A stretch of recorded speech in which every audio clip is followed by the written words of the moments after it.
He saw something strange in the robot charging area. In front of charging station 206, there was a reflective area.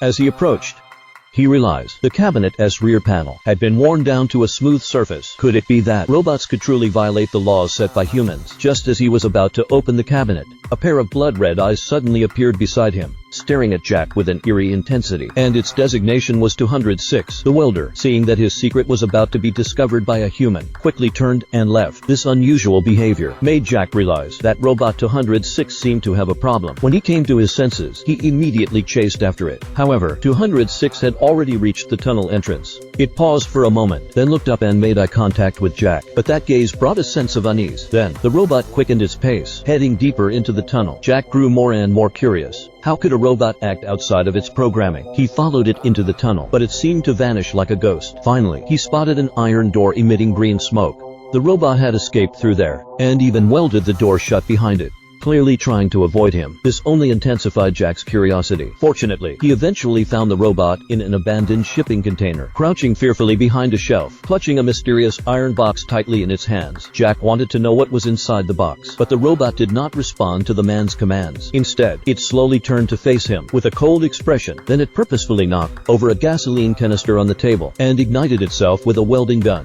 The robot chose to commit suicide, still holding onto the iron box in its embrace. It was known that when humans invented robots, they programmed obedience into their core code, yet this robot could actually defy orders.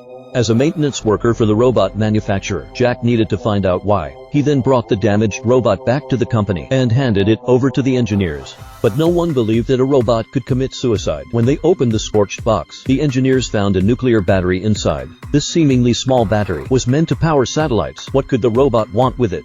It seemed that the only option was to forcibly restart the robot to inquire about the situation. As the engineer reconnected the power, the robot suddenly sat up. Jack quickly asked why it had stolen the nuclear battery and continued to press for more secretive details. To his surprise, 206 suddenly began to convulse, and smoke started to rise from its head as streams of oil flowed from its eyes. The robot once again committed suicide. This series of strange events led Jack to suspect that these robots were not just metal and programming. They seemed to have come to life.